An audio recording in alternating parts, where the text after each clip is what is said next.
بدر کے میدان میں نبی پاک صلی اللہ علیہ وسلم نے اعلان فرمایا تھا لوگوں کو ابھارنے کے لیے یا میدان میں مضبوط رکھنے کے لیے کہ فلاں فلاں کو جس طرح سے کارکردگی ہوگی ویسا انعام دیا جائے گا۔ تو اس میں جتنے جوان تھے وہ میدان میں کود پڑے ہیں، جو بوڑھے صحابہ تھے عمر والے وہ جھنڈوں کو مورچوں کو سنبھالے ہوئے تھے، خیموں کو سنبھالے ہوئے تھے میدان کی۔ ظاہر سی بات ہے فوج کی حفاظت کے لیے بھی کچھ صحابہ ہوا کرتے، تو انہوں نے مورچے سنبھال لیے، جوان لڑنے کے لیے میدان میں کود پڑے۔ اور ایسی سخت ترین لڑائی ہے کہ بدر کے میدان میں آپ کو پتہ ہے، تاریخ گواہ ہے، یہ 313 تھے اور وہ 1000 سے زیادہ تھے، باوجود اس کے اللہ نے روشن فتح عطا فرمائی، اور یہ جوان صحابہ نے 70 کافروں کو مار گرایا تھا اور 70 کو قیدی بنا کر لائے تھے۔ اب مسئلہ یہ تھا کہ حضور نے جو اعلان فرمایا تھا جس کی جیسی کارکردگی ہوگی ویسا انعام ہے، تو جو جوان صحابہ تھے ان میں یہ باتیں چلنے لگی جو بدر کا مال غنیمت ہے وہ غالباً جوان صحابہ کو زیادہ ملے گا۔ تو بوڑھے صحابہ وہ کہتے کہ اگر ہم مورچہ نہ سنبھالتے تو تم میدان میں اترتے کیسے؟ بہت تیز ہمارے حاجی صاحب جو ہے بے شک فرماتے ہیں، کیونکہ بوڑھوں کا اپنا ایک رول ہوتا ہے۔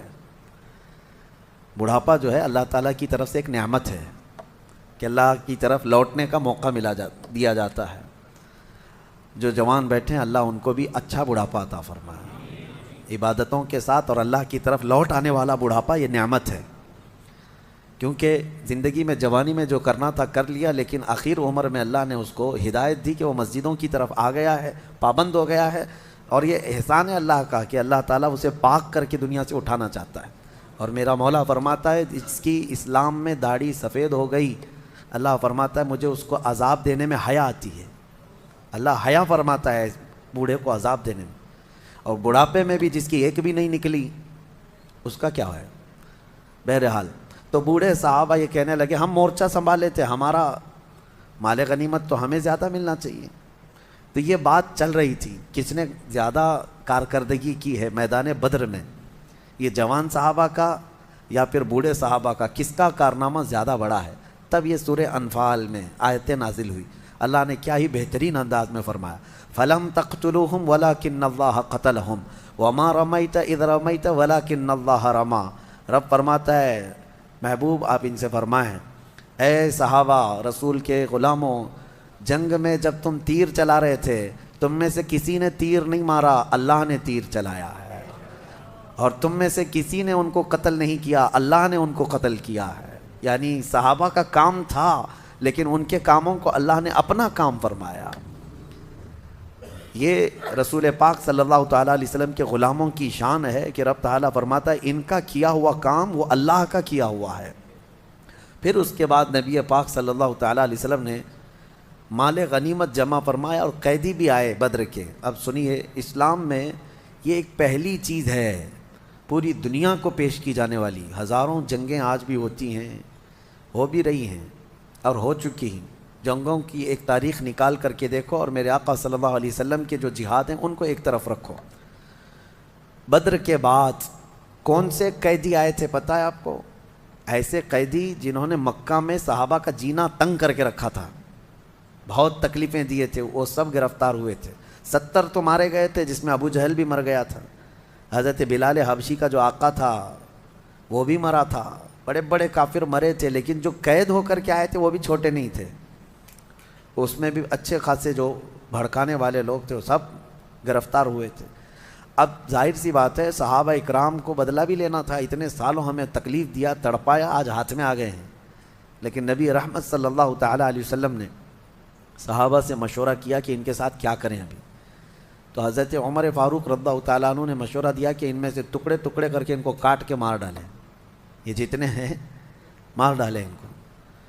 صحابہ کے الگ الگ مشورے تھے۔ حضرت ابو بکر صدیق نے عرض کیا یا رسول اللہ صلی اللہ علیہ وسلم، ان کو اگر فدیہ لے کر کے کچھ مال ان سے لے کر کے ان کو آزاد کر دیں، ہو سکتا ہے بعد میں یہ اس سے متاثر ہو کر اسلام میں آ جائیں۔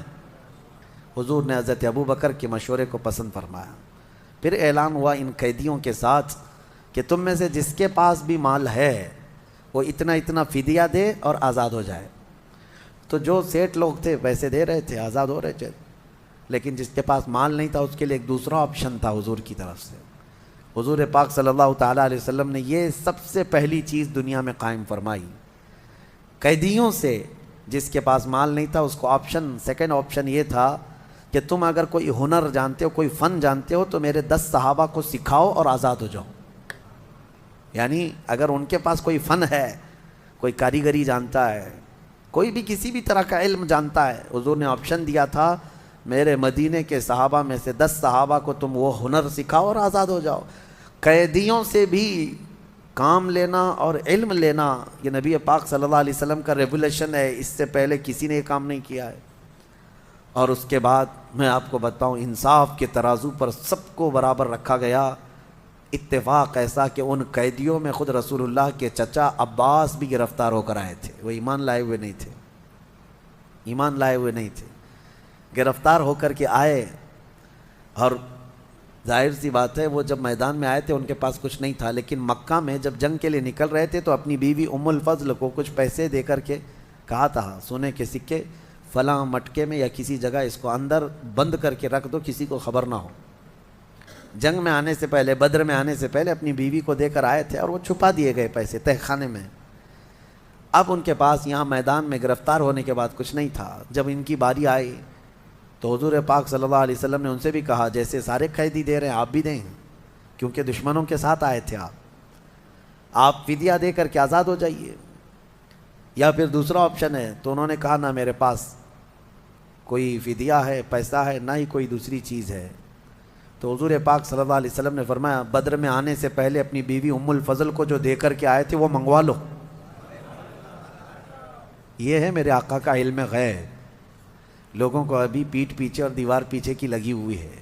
میرے آقا صلی اللہ تعالیٰ علیہ وسلم تو تمہارے گھروں میں کیا کیا چیزیں تم چھپا کر رکھے ہو وہ تک جانتے ہیں. حضرت عیسیٰ علیہ السلام فرماتے ہیں، قرآن میں موجود ہے وَأُنَبِّئُكُم بِمَا تَأْكُلُونَ وَمَا تَدَّخِرُونَ فِي بُيُوتِكُم.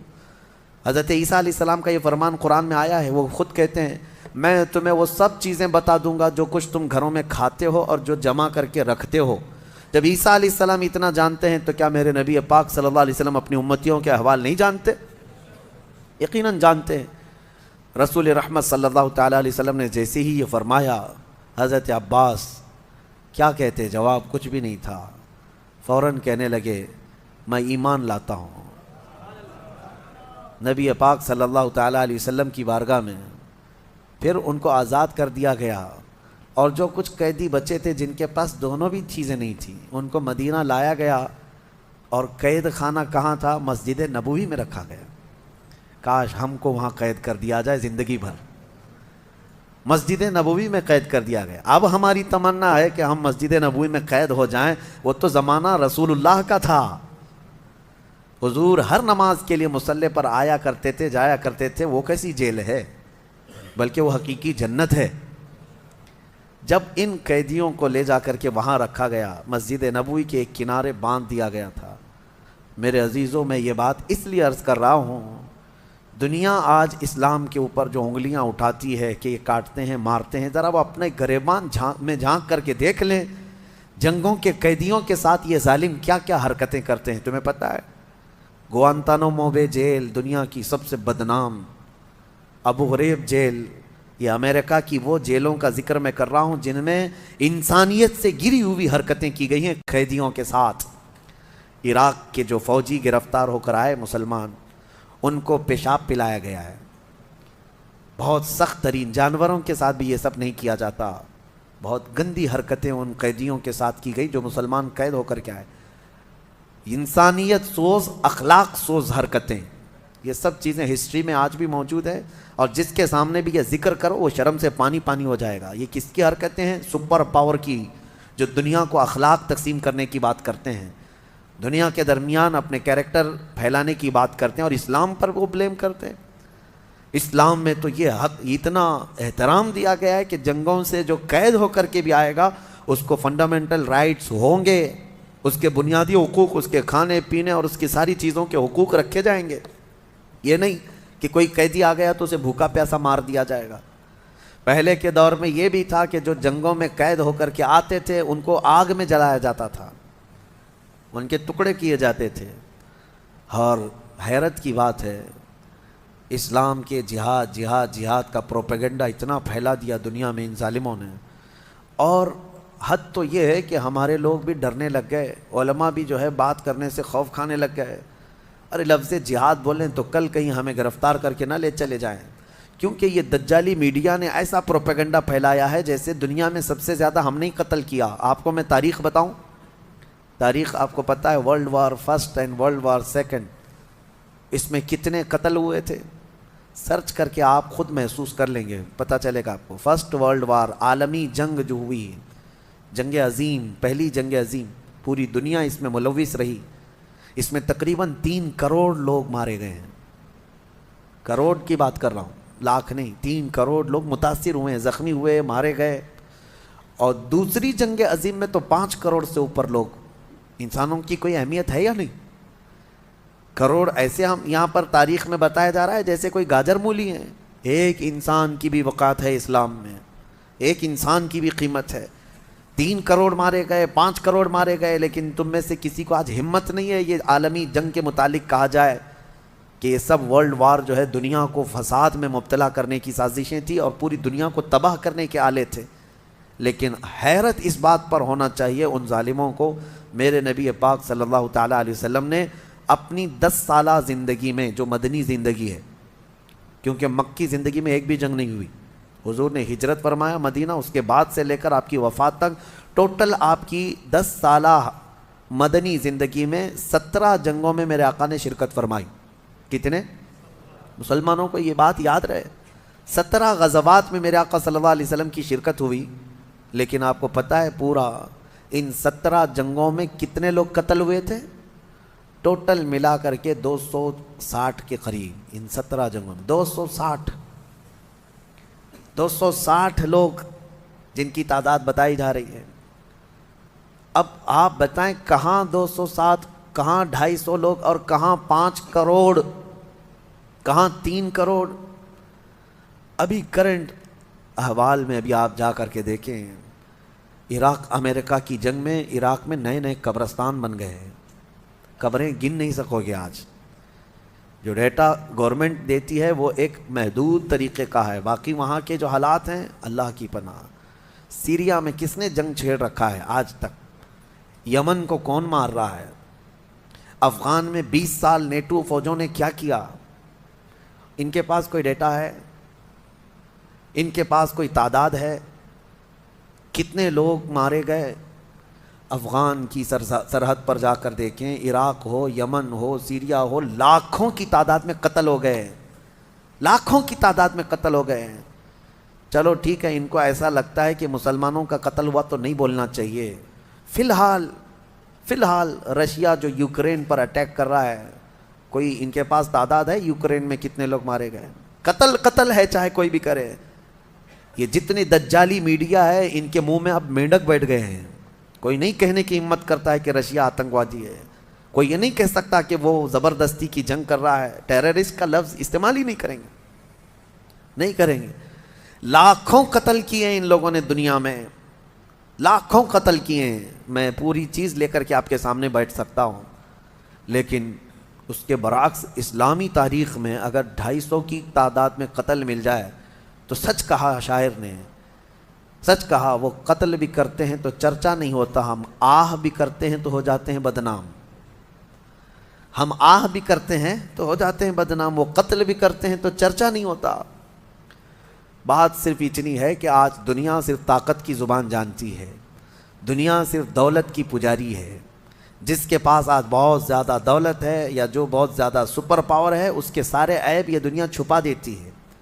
اور جو غریب قوم ہے اس کا ایک جرم بھی پوری دنیا کو دکھا کر کے اس کو سب سے بڑا چور ثابت کرتے ہیں.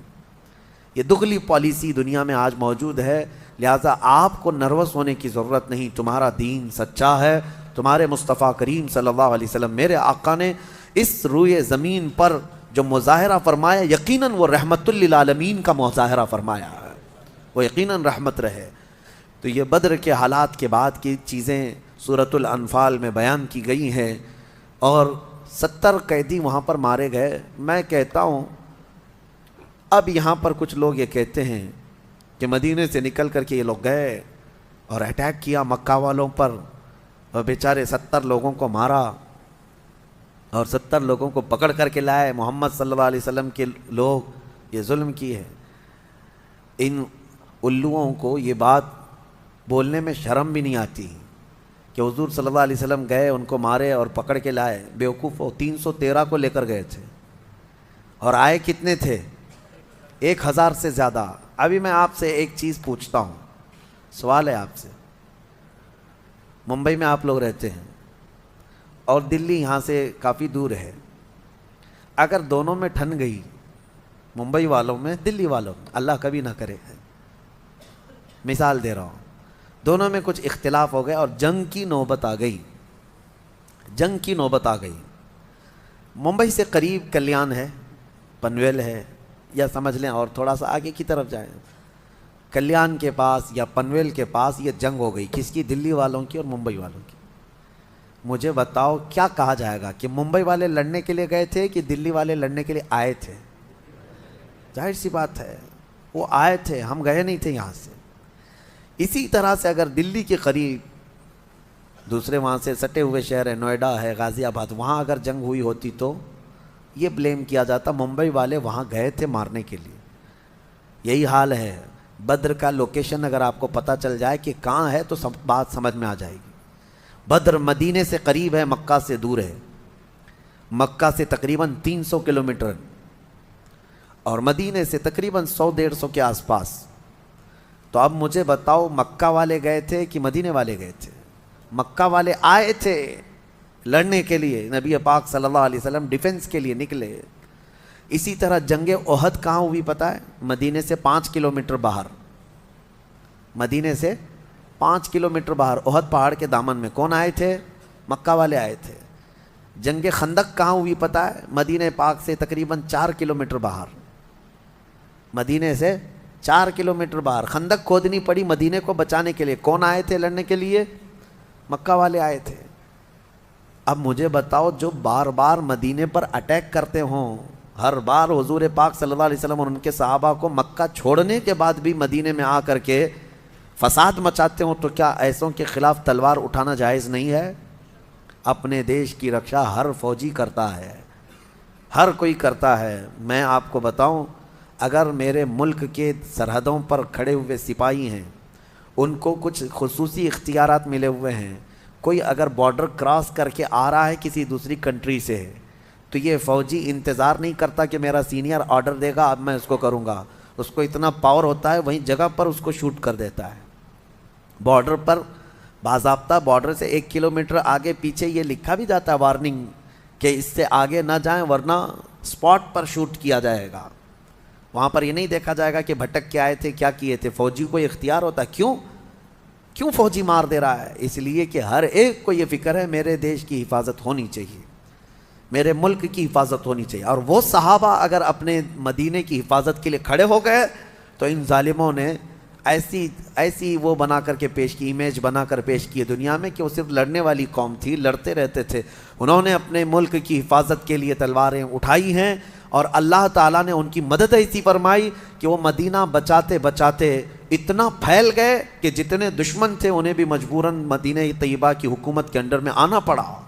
پھر جب مکہ فتح ہوا تو پھر لوگ جوق در جوق اسلام میں آنے لگے اور پھر اسلام کی کوئی سرحد نہ رہی، دنیا میں یہ پھیلتا ہی چلا گیا، پھیلتا ہی چلا گیا۔ آج بھی قرآن کی جو آیتیں ہیں اس میں یہی اللہ نے فرمایا کہ اللہ تعالیٰ فرماتے وَقَاتِلُوهُمْ وَقَاتِلُوا الَّذِينَ يُقَاتِلُونَكُمْ، ان سے جنگ کرو جو تم سے جنگ کر رہے ہیں، ان سے لڑو جو تم سے لڑ رہے ہیں۔ اور آج ہم نے ایک آیت تلاوت کی ہے سورہ انفال کی آخری آیتوں میں سے، وَإِن جَنَحُوا لِلسَّلْمِ فَاجْنَحْ لَهَا وَتَوَكَّلْ عَلَى اللَّهِ، اور کوئی قوم اگر امان چاہتی ہے تو تم بھی امان میں آ جاؤ، کوئی پیس چاہتی ہے، امن چاہتی ہے تو آپ بھی امن میں آ جاؤ، حضور کو حکم ہوا ہے فَاجْنَحْ لَهَا، آپ امن کے لیے جھک جائیں، پیس کے لیے آپ تیار ہو جائیں اور اللہ پر بھروسہ کریں۔ یہ اسلام ہے، یہ اسلام کے بہت سارے وہ پیغامات ہیں جس کو لوگ آج کھل کر کے بتا بھی نہیں رہے۔ جہاد میں جانے سے پہلے میرے آقا صلی اللہ تعالیٰ علیہ وسلم صحابہ کو بھی یہ تلقین کرتے کہ جس میدان میں، جس وادی میں تم لڑنے کے لیے جا رہے ہو، وہاں کی کسی عورت کو نہ چھونا، بوڑھوں کے ساتھ لڑائی نہ کرنا، بچوں کو نہ مارنا، وہاں کی عبادت گاہوں کو نہ توڑنا، وہاں کے درختوں کو نہ اکھاڑنا۔ یہ سب پیغامات صحابہ کو دیے جاتے تھے، مجاہدین کو دیے جاتے تھے۔ یہ ہے اصل جہاد جو نبی پاک صلی اللہ علیہ وسلم نے لوگوں کو سکھایا ہے۔ اور ان ظالم کتوں کو دیکھو، آج عراق میں جاؤ، ایسے ایسے بم گرائے ہیں کہ وہاں پر سبزہ بھی نہیں اگ سکتا، ایسے ایسے بم گرائے ہیں کہ گھاس بھی نہیں نکلتی اب اس زمین پر۔ اور دنیا کو امن کا پیغام اور پیس کا پیغام دینے والے مجھے یہ بتا سکتے ہیں ناگاساکی اور ہیروشیما کو کس نے تباہ کیا؟ کون ہے جو ایٹمی ہتھیار کا سب سے پہلے دنیا میں استعمال کیا؟ نیوکلیائی پاور کو سب سے پہلے دنیا میں زمین پر استعمال کرنے والی طاقتیں کون ہیں؟ عرب نے استعمال کیا، مکہ والوں نے استعمال کیا، مدینے والوں نے استعمال کیا۔ یہ میڈیا والوں کے منہ میں یقیناً مینڈک ہے، یہ نہیں بولیں گے۔ ناگاساکی اور ہیروشیما کو تباہ کرنے والی طاقت وہ آج ان کی سپر پاور دادا ہے، اور اسے کوئی نہیں کہتا کہ امریکہ نے کس طرح کے ہتھیار استعمال کیے تھے اس وقت۔ ویتنام کی جنگ، یہ سب تاریخ ہے میرے عزیزو۔ بات صرف اتنی ہے کہ میڈیا ان کے پاس ہے، اخبار ان کے پاس ہے، پرنٹ میڈیا، الیکٹرانک میڈیا، ساری چیزیں، اور یہ جھوٹ کو سچ لکھتے رہیں اور سچ کو جھوٹ لکھتے رہیں۔ لیکن میں آپ سے یہ گزارش کرنا چاہوں گا، آنکھ بند کر کے جو کچھ دکھایا جائے اس کو منعن تسلیم نہ کرو، بلکہ قرآن کہتا ہے جب کوئی فاسق تمہارے پاس خبر لے کر کے آئے اس کی تحقیق کرو، فتبینوا، ورنہ کہیں تم جہالت میں شرمندگی اٹھانا نہ پڑے۔ تمہیں ہمیشہ یہ بات یاد رہنی چاہیے۔ کبھی ایسا ہوتا ہے کہ ان کا حال یہ ہے میڈیا والوں کا کہ کسی چیز کو اتنا بولو اتنا بولو اتنا بولو کہ وہ سچ لگنے لگ جائے۔ جیسے کہ پرانے زمانے میں کہا گیا ایک آدمی بکرا خریدا، 4 ٹھگی جو ہے پلان کے اعتبار سے راستے میں کھڑے ہو گئے کہ کسی نہ کسی طرح اس کا بکرا حاصل کرنا ہے۔ سب جو ہے فاصلے پر کھڑے ہو گئے۔ پہلا ملا، بکرا جو خرید کے لے جا رہا تھا بیچارہ بھولا آدمی تھا، اس کو دیکھتے ہی یہ ٹھگی نے کہا میاں کتا کتنے کا لیے؟ وہ غصے میں کہنے لگا کتا دکھ رہا ہے، میں نے بکرا خریدا ہے، بکرا ہی ہے۔ کہا ارے میاں کتا ہے۔ تو بحث ہوئی تھوڑی سی، بہت تکرار ہوئی، بہرحال وہ ٹھگی تو چلا گیا۔ اب یہ جو ہے لے کر کے نکلا، کندھے پر لے کر کے بکرے کو چلنے لگا۔ آگے پلان کے مطابق دوسرا کھڑا تھا، اس نے کہا میاں کتا تو بہت اچھا ہے آپ کا۔ اس نے کہا یہ کیا ہو گیا لوگوں کو؟ پھر اس سے تھوڑی بہت بحث کیا، لڑا کہ تم کو کیا ہو گیا کہ میرے بکرے کو کتا کہہ رہے ہو، میں بکرا لے کر کے آیا ہوں۔ وہ ٹھگی ہنسنے لگا، تم کو لگ رہا ہوگا لیکن ہے وہ کتا، یہ کہہ کر کے وہ چلا گیا۔ 2 جب ہو گئے تو دل میں شک آنے لگ گیا، میں نے کتا تو نہیں خریدا۔ اس کو پکڑ کے تو دیکھا، جگہ جگہ سے سب بکرا ہی دکھا۔ خیر دل کو اپنے منا لیا، چلا۔ تیسرا ٹھگی کھڑا تھا، اس نے کہا میاں بہت خوبصورت کتا لے جا رہے ہو، گھر کے لیے لیے ہیں یا کسی اور چیز کے لیے؟ بالکل نارمل انداز میں۔ اب اس کو تھوڑا اور زیادہ شک ہو گیا، پہلا بولا تھا، دوسرا بولا تھا، اب تیسرا بھی بول رہا ہے، میری آنکھوں کا قصور تو نہیں ہے کہ کتا ہی ہے یہ؟ کندھے سے اتار دیا، بحث نہیں کیا۔ گھر قریب تھا، گھر کے پاس ہی وہ چوتھا ٹھگی بھی کھڑا تھا، وہ آخری تھا۔ اس نے کہا کہ میاں کتنے کا کتا لائے آپ نے؟ یہ کتا تو میں بھی ڈھونڈ رہا تھا، اس طرح کا کتا ملتا نہیں ہے۔ وہ بیچارہ چھوڑ کے بھاگ گیا، کہا لے لو بھائی یہ کتا، مجھ سے غلطی ہو گئی، میں بکرا لانے گیا تھا، کتا آ گیا تھا بکرا ہی، لیکن بیچارہ وہ کتا وہ چھوڑ کر کے چلا گیا۔ وہ چاروں ٹھگیوں نے اپنے اپنے پلان کے مطابق اس کا بکرا حاصل کر ہی لیا، وہ خالی ہاتھ گیا۔ میں آپ کو کہتا ہوں دنیا 1000 بھونکے، کبھی تم اپنا بکرا چھوڑنا مت۔ تمہارے پاس جو بکرا ہے وہ چھوڑنا مت۔ دنیا کو بھونکتی ہے، بھونکنے دو۔ جہاد ہاں ہے میرے پاس جہاد، نماز ہاں ہے نماز سب سے بہترین عبادت، داڑھی ہاں سب سے بہترین چیز ہے مرد کے لیے۔ ان کے بھونکنے سے تم اٹھا کر کے کیوں نالیوں میں پھینکتے ہو؟ ان سے کہو نہیں۔ کچھ لوگ یہ تمہیں بار بار ٹونٹ ماریں گے کہ یہ کیا ہے داڑھیوں کا، پرانا زمانے کا طریقہ ہے۔ کہو تم اپنی چوٹیاں سنبھالو، ہم اپنی داڑھیوں میں خوش ہیں۔ نبی پاک صلی اللہ تعالیٰ علیہ وسلم کی سنت مبارکہ، اس طرح سے کچھ چیزوں کو ٹارگٹ کر کے تم سے دور کیا جاتا ہے۔ اور یہ دنیا کی جو خبریں دینے کے لیے بٹھائے گئے ہیں یہ سب وہی ٹھگی ہیں جو بکرے لینے بیٹھے ہوئے ہیں میڈیا میں، جتنے چینل میں بیٹھے ہیں سب ٹھگی ہیں، تمہارے بکرے لے لیں گے۔ اس لیے ان کے کتا کہنے سے تمہارا بکرا کبھی کتا نہیں بنے گا، یہ بات ہمیشہ ذہن میں رکھے۔ اللہ کریم ہم سب کو علم نافع اور عقل کامل عطا فرمائے۔ سورہ توبہ کی ہم نے تلاوت کی ہے، سورہ انفال کے بعد سورہ توبہ۔ سورہ توبہ قرآن کی ایک ایسی سورت ہے، 114 سورتوں میں ایک ہی سورہ ایسی ہے جس کے شروع میں بسم اللہ نہیں پڑھی جاتی، جس کے شروع میں بسم اللہ نہیں پڑھی جاتی۔ ہر سورہ کے شروع میں بسم اللہ پڑھی جاتی ہے۔ اس کی حکمت اللہ اس کے رسول بہتر جانتے ہیں۔ قرآن میں اسی طرح سے آئی ہے، جب حضور نے لکھوایا اس کو تو بسم اللہ کے ساتھ نہیں لکھوایا، پہلے جواب تو یہی ہے۔ اور بعض نے یہ کہا ہے کہ یہ سورہ جو شروع ہو رہی ہے آیات غضب ہے، اس میں اللہ کے غضب کا اظہار ہے کفار و مشرکین پر، اور بسم اللہ چونکہ آیت رحمت ہے، بسم اللہ الرحمن الرحیم، اللہ کی رحمت کا ذکر ہے بسم اللہ میں، تو آیت رحمت ہے بسم اللہ اور آیت غضب دونوں کو ملانا مناسب نہیں، اس لیے بعض بزرگوں نے فرمایا سورہ توبہ کے شروع میں بسم اللہ نہیں پڑھی جاتی۔ سورہ توبہ کا جو میٹر ہے وہ خاص طور پر ایک آیت ان کو بہت چبھتی ہے، اس کا بھی میں خلاصہ بیان کرتا ہوں۔ اس میں یا ایھا الذین آمنوا انما المشرکون نجس فلا یقربوا المسجد الحرام بعد عامہم ھذا، یہ حضور پاک صلی اللہ تعالیٰ علیہ وسلم پر نازل ہوئی۔ اللہ نے فرمایا اے ایمان والو، بے شک مشرک نجس ہیں۔ کیا ہے؟ نجس ہیں۔ یہ چیز بہت کھلتی ہے ان کو، یہ کہا گیا ہے کہ ہم کو نجس کہا گیا ہے، ناپاک کہا گیا ہے۔ نجس ہوتا کیا ہے؟ بہت ساری چیزیں ہیں، میں آپ کو بتاتا ہوں، اور اس میں حکم یہ ہے کہ ان کو مسجد حرم کے قریب اب آنے مت دینا، اس سال کے بعد پابندی ہو گئی، مشرکین نہ آئیں، یا اللہ تبارک و تعالیٰ کی مقدس سرزمین۔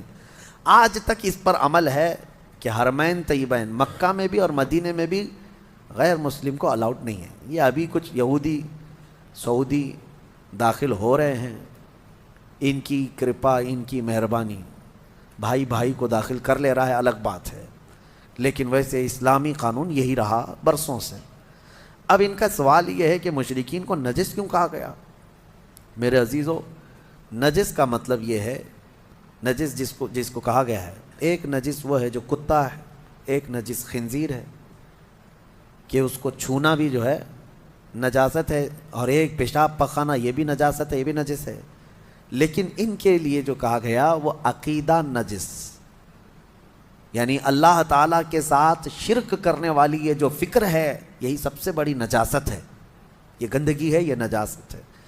اور یہ صرف اور صرف میرے دین میں نہیں، الزامی جواب ہمارے پاس بھی ہے۔ اگر کوئی اسی بات کو لے کر کے کہتا ہے کہ مسلمانوں میں بار بار یہ چیز کہلائی جاتی ہے کہ مشرکین نجس ہیں، مشرکین نجس ہیں، تو پہلی بات تو ہم آپ سے کہیں گے تو نجس کیوں رہتے ہو؟ کلمہ پڑھ لو نا، نجس رہو ہی مت۔ بہرحال دوسری بات یہ ہے کہ الزامی جواب میں ہمارے پاس آپ کی بھی کتابیں موجود ہیں، منوسمرتی اٹھاؤ، اور بھی کئی کتابیں ہیں، اس میں صاف طور پر یہ لکھا گیا ہے کہ ان کے دھرم کو جو نہیں مانتا وہ سب سے بڑا پاپی ہے، سب سے زیادہ غلیظ ہے، اس کے گھر اپنے گھر کے قریب نہ بناؤ۔ ہم تو صرف حرم کی بات کر رہے ہیں، تم تو گھر کے قریب بھی بنانے کو منع کرتے۔ مقدس کتابوں میں موجود ہے یہ میٹر، سب کے ہاں ہے۔ لیکن میرے عزیزو، مسجد حرم کے قریب نہ آنے کی جو اللہ تبارک و تعالیٰ کا جو حکم ہے، اس کی وجہ یہ ہے ہر ایک کی عبادت گاہ مقدس ہوتی ہے، ہر ایک کی عبادت گاہ مقدس ہے۔ ہمارے لیے ہماری عبادت گاہ مقدس ہے، اور اللہ تعالیٰ نے اس زمین کو پاک فرمایا ہے، پاک فرمایا ہے۔ ایک صاحب ہے، ٹرین میں ملاقات کر کے وہ اس پر مجھ سے بہت بات کر رہے تھے کہ پھر کیوں ہم مکہ نہیں جا سکتے، مکہ جانے کو کیوں پابندی آپ کے اس میں لگائے؟ میں نے کہا نہیں صاحب، آپ کو غلط فہمی ہے، مکہ جانے کے لیے پابندی کسی نے نہیں لگائی۔ آپ کو امریکہ جانے کی پابندی ہے؟ یو کے جانے کے لیے پابندی ہے؟ نہیں ہے۔ کیا کرنا پڑتا ہے؟ اگر آپ کی خواہش ہو رہی ہے یو کے جانا ہے، امریکہ جانا ہے، تو کیا ہے؟ کہا ویزا نکالنا ہے۔ کہا کون دیتا ہے ویزا؟ وہی کمپنی، وہی ملک کی، وہی کنٹری کے اتھارٹی جو ہیں وہ ویزا دیتے ہیں آپ کو۔ کہا ویزا مل جائے تو جائیں گے آپ، امریکہ کا ویزا ملے، یو کے کا ویزا ملے تو آپ جا سکتے ہیں۔ سیم پروسیس ہے. آپ کو مکہ اور مدینہ آنا ہے تو ویزا ہے لا الہ الا اللہ محمد رسول اللہ. سیم پروسیس ہے. ہر ایک کنٹری اپنی اپنی کچھ نہ کچھ تحفظات رکھی ہوئی ہے. اسی طرح سے اسلام میں آپ کو یہ کہا گیا ہے آپ بھی کلمہ طیبہ پڑھ لو, پاک ہو جاؤ اور آ جاؤ, پاک ہو جاؤ اور آ جاؤ. پابندی صرف اور صرف یہ ہے کہ اس کرائٹیریا کے اندر جو ہوگا وہ آئے گا, وہ پڑھے گا. اور ہر دین میں اس طرح کی چیزیں پائی جاتی ہیں. بہرحال اللہ کریم ہمیں ہمارے دین پر استقامت عطا فرمائے, قرآن عظیم کی آیات بینات کو سمجھنے اور اس پر عمل کرنے کی توفیق عطا فرمائے. وآخر دعوانا ان الحمد للہ رب العالمین. السلام علیکم.